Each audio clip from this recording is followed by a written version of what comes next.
Dans ma semaine Twitter, je me suis intéressé avec Morningstar au marché des ETF aux États-Unis, où se trouvaient à fin novembre 2023 70% des encours de 11 000 milliards de dollars logés dans ces véhicules.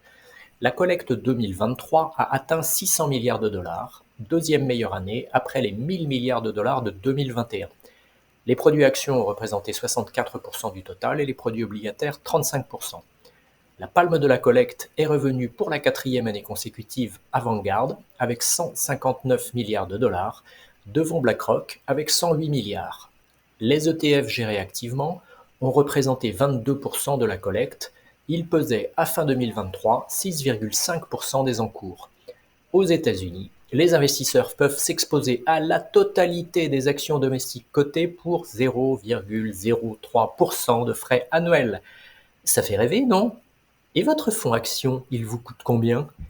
J'ai aussi épluché le dernier rapport de l'ESMA, l'Autorité européenne des marchés financiers, sur les frais et la performance des fonds destinés aux particuliers.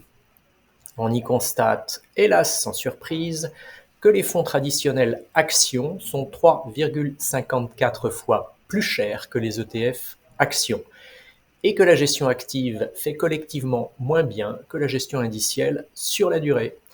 Rien de nouveau pour qui suit Alpha Beta Blog, mais chut, il ne faut pas trop en parler.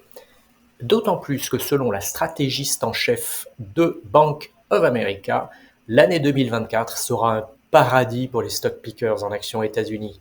Si, c'est enfin le grand retour de la gestion active, promis année après année depuis 2008. On l'attend toujours, un peu comme on attend Godot.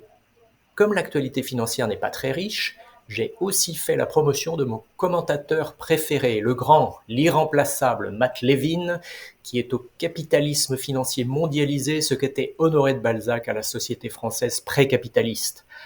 Abonnez-vous sur Bloomberg à sa lettre quotidienne Money Stuff, c'est gratuit et c'est génial. Bonne lecture et bonne semaine.